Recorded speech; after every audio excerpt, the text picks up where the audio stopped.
صاحب يا المانت waxaan soo qulaaseenayaa kartoon loo magacaabo Shonda Shepard inta aan bilaabo muuqaalkan leeg isaar hadii aad cusub tahay noo soo biir filmkana waxa uu ku bilaabanayaa magaalo qurux badan oo hareeraha kale dhul ismeed balaaran waxaana maqlaynaa codad u eg helaa dadka magaalada kamid ah waxay ku jiraan beelada John hadda ayuu xirtay dukaankiisa marka uu banaanka u soo baxo eeygiisa Benjamin ayaa ku ordayo keenta Benjamin waxa uu bilaabayaa inuu guuxo cod cabsi leh taas oo sababtay in John oo uu raaco silam filaanaha ayuu arkay UFO oo dayax gacmeed shiishay oo soo degayo UFO waa uu ku furmo waxa soo baxay makhluuq yar John iyo Pinky way ka baqeen waxayna ka carareen keenta makhluuq yar ayaa gadaal ugu tagay qalab qaab oo kun ah kadibna waa uu cararay dhanka kale Muso Baton Function iyo adigiisana waxay isku mashquuliyeen ciyaaraha qatarta ah markii uu arkay eeygi xoolaha ilaaliyaha ee Bister ayaa isku dayay inuu joojiyo kadib markii laga mamnuucay inay barfuun sameystaan habeenkiina siiyay cunto yar oo idaha ah Shawn waxa uu go'aansaday inuu dalbado 3 biisa si qarsoodi ah ayuu guri beelada ah ugu gal si dalabka ugu sameeyo Bister waa uu ogaaday balse ma joojin Shawn sababtoo ah isaguna waxa uu rabay biisada hasa yeeshee marka ay timid biisadii dhammaan way fajaceen sanduuqyadiina ma dhameen Bister waxa uu tuhmay idii wuxuu aad u hanaaqay wuxuu xitaa ka qaaday cuntadii isagoo ka tagay gaajo su'aadii xigtay Shawn waxa uu helay raad biisa waxa uu la kulmay martidii gaajeysay martidaasna waxay isla shiishay oo magaceedu sheegay inay tahay Lula waxay ka timid meeraha baa waxay awood u leedahay inay deyn karto wax walba codadka iyo inay waxyaabo hawada ku dul qaado marka uu Shawn ku soo bandhigay idii waa ka baqeen laakiin waqti kadib waa ay la qabsatay Lulana ma fahmin qalabka yaalo beerta taasoo awgeeda markasta ay ku dhici jirtay qiyaano ciyaar iyo qatar waxay ku ciyaartay astafirkii beeraha waxayna ka dhigtay goobo dalagyo wareegsanay oo gadaal ka soo muuqdo musiibooyinka halkaas kuma joojin waxay sameysay buuq weyn oo sababtay digaag oo dhan inay ku firdhiso beerta tan kale beerleyda ayaa ka faa'iideysanaysa wararka cusub ee la xiriirta shisheeyaha waxa uu ka fikiraa inuu sameeyo faandoon xanuun madadaala oo lagu saleeyo shisheeyaha in lacag lagu helo ugu iibsado harfeeska cusub guriga xoolaha Lula hawada oo ku dul qaaday alaabooyin badan iyadoo ay ka dhigaysa sida meeryaal kadibna idaha ay u sharaxday halka ay ku timid iyadoo wadato UFO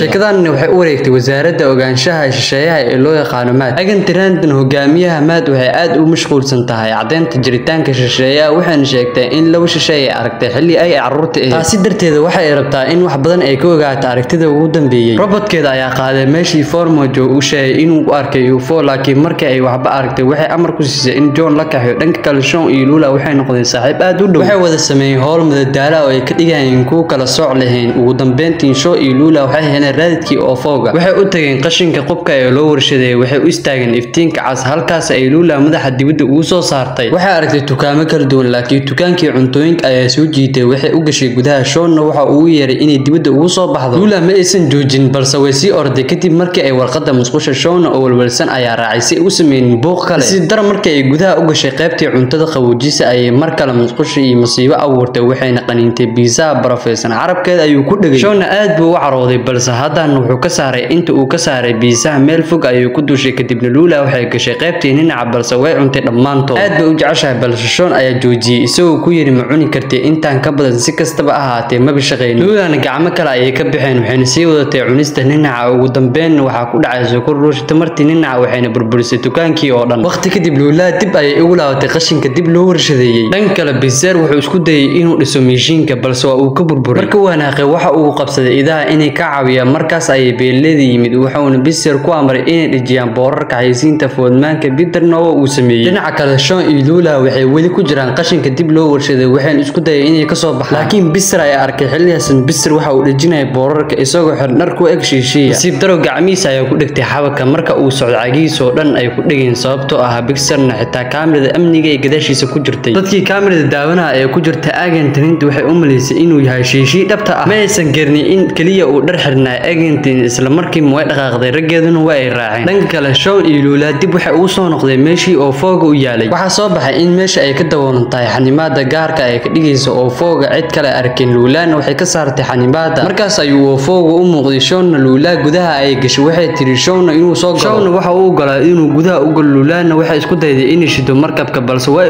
ku guul dareysatay mishiinkii ayaa sheegay inuu u baahan yahay qalabka ukunta si uu shaqeeyo dhanka kale pizza oo raadadkiisa raacay oo gaaray markabka si kamaha ay u taabtay badan waxa lagu qaaday sariir ku dhex taalay OFO-ga wuxuuna markiiba hurdo ku galay gudaha markabka Shawn waxa uu arkay sawir Lula waalidkeeda iyadoo wali isku dayaysa inay hagaajiso mishiinka Shawn ayaa weydiisay sawirada markaas ayaa Lula xasuustay oo dhan gudbisay Shawn waxa soo baxay in ay tahay ilmo yar oo si qaldan ah u bilowday gacmeed waalidka markay ciyaarsiin si lam filaan ah kooxda MAD ayaa imaadeen oo heleen OFO-ga agan Trant iyo ciidamadeedu waxay u maleeyeen Bister inuu yahay shisheeye waxaan si raaceen isagoo waxayna qabteen OFO-ga Shawn luulaa bisar ay ku jiraan waxay kana heleen ukunta waxaan labadooda u kaxayn saldhigga qarsoon gudaha saldhigga qarsoon waxay heleen wax kala duwan oo fooga ku jiro ugu dambeyntiin waxay soo saareen qalabka ukunta Sean iyo luulaan waxay ku daawanayeen cabsi luulaa ayaa doonaysa qalabka balse Sean ayaa ku yiri hadda aan aamusno agantinaantan waxay afuuftay sirweysla albaabkii ay si qarsooni ah isku furay Sean wuxuu isku dayay inuu galo isagoo isku dayay codka balse waa uu ku guuldareystay markaas ayuu maqlay cod kale waxa uu arkay in luulaa ay furtay albaabka labadoodan way galeen qolka waxaana heleen agantinaantan Sean ugu dambeyn waxa uu arkay qalabka ukunta wuxuu isku dayay inuu qabsado qalabkii hawada sare ee ku dilsabeynay luulaan wuxuu isku dayay inay qabato ukunta laakiin Sean ayaa ku yiri jooji markaas ay dajisay ukunta taasoo keentay in aganti uu soo jeesto aganti ayaa qaaday qalabka halka Sean iyo luulaa ay ku sugayeen waqti ku haboon si ay u qaataan dhanka kale bisar ugu dambeyntii waa uu soo toosay markabka si toos ayuu u furmay dadkii oo dhan ay ku jireen roboodadii aganti waa uu wargagaxay bisar ayaa markabka ka soo baxay dadkoona ficilkooda ay daawanayeen hadda bisar aad buu u wareersan yahay wax socdo marka uu gadaal u jeestay ayuu arkay markabka waxa uu fajacay maadaama uusan markii hore xitaa fiirin meesha uu galayo inta aganti daawanaysa buuq daaqadeeda Sean iyo luulna waxay dib u heleen qalabkii ukunta dhanka kale bisar ayaa ku cararay dadka oo dhan maadaama isaguna cabsi dareemay luul ayaa aragtay waxaana ka dhigtay inuu hawada ku sabeeyo taas oo kicisay foodo iyo buuq saldhigga mid ka mid ah waardiyaasha ayaa qabtay bisar agantin waxay mooday in hooshii lagu guuleystay laakiin markaas ay aragtay daawo idaad waardiyaha oo Sean iyo luul iska eekeysiyay oo galay oo fooga waxaan xireen albaabkii labadii markab ay dib u shadeen waxayna ka baxseen saldhigga waxayna koorsada u dhigeen tiibaawa Sean iyo luulaa ugu dambeyntii waxay gaareen hawada waxayna arkeen cirbiyeen luulaa aad bay ugu farxday maadaama ay dhow yihiin inta ay jidka ku jireen Sean ayaa sheegay in uu gaajeysan yahay wuxuuna isku dayay inuu helo biiso oo fooga biisar ayaa ka diiday si kasta Sean ma maqlin waxa uu sii watay inuu raaxay biisada nasiib daro waxa uu batoonka ku dhigay waqti dheer waxaan ka soo burqaday biisaha badan sabab in markiiba si xun ay u dhacday beerihii dhulkii ay si xoog leh ugu soo degeen oo foogii waa burburay luulaa aad bay u murugootay maadaama ay ka baqaysay in mar dambe ay waalidkeeda la kulmi doonin waxaana sidoo kale lumisay awoowihii taasoo ka burugeysiisay mar kale Sean waxa uu dareemay xanuun iyo xishood halka bisar uu isku dejiyay inuu luulaa si lam filaana Sean waxa uu arkay wax dhalaalay qalabka ukunta oo weli jiro Sean ayaa ogaaday in qalabka loo adeegsan karo diriska fariin degdeg ah haddii la gaarsiiyo meel sare Sean markaas waxa uu soo jeediyay in asigii luulaa isku dayay inay koraan maaradda foordaanka beeleeda ay u diraan fariin dhanka kale dadka magaalada Beysir waxay arkeen oo fooga oo burbur waxaan u maleeyay xayeysiin ka tirsan beerta maadaama dhamaantood ay u soo baxeen beerta dadkii aad bay u farxeen markay arkeen formadoonka waxayna gudaha u soo galeen balse farxadeedu ma sii socon gudaha beerta waxay noqotay mid niijab leh hase yeeshee ugu dambeyntii way madadaaliyeen beeleeda waxay u soo bandhigeen riwaayad ku saabsan shisheeyaha UFO laakiin dad may soo ku riyaaqeen iyadoo ay kaashanayaan adhig Beysir Sean iyo luulaa waxay fuuleen munaaradda halka ay beeleeda u bilaabeen bandhig isla waqtigaasna aygenta ayaa timaaday waxay bilowday inay bisar u wacday isla markaasna waxay ku qabatay mashiinkeeda waxaana yaab ku noqotay markay ogaatay in Beysir uu yahay ay kaliya waxay bilowday inay ka fikirto dhammaan dagaalada ee gashadna waxa u mudan dadkii dhan way ku qosleen laakiin markaas ay aragtay luulaa waxayna bilowday inay eesato Sean iyo luulaa waxay sii koreen muraayadda Sean isagoo ka sheekeynaya dhig waxa uu ku guuleystay Arend inuu ka tuuro muraayadda wuxuuna fariin degdeg ah u diray Tayboga inta lagu jiro muuqaalka dhexe Sean iyo Basra adhiga waxay ku ciyaarayeen Facebook halka beeleeda ay tijaabinayeen makiinada koosashada cusub laakiin Facebook ayaa galay mashiinka waxa uu soo way qarax inta lagu jiro muuqaalkii dambe mid ka mid ah wakiilada waalan ay dharka xiran Xamzaadka ayaa qolka madow leh keyboardka galay hase yeeshee si lam filaan ah waxa soo galay Tembe oo filada bixiyay keyboardka taasoo joojisay muusigii kartoonkeen xiisaha badan halka ayuu nu igyahay hadaba inta hadii la soo gaartay muuqaalkan leeg saaxiib yaal si aan ku soo qulaasay kartoomo kale waa soo codsan kartay magaciisa hoos oo ku soo qori kartay waxaan ka tagay aniga Astam Soomaali kunka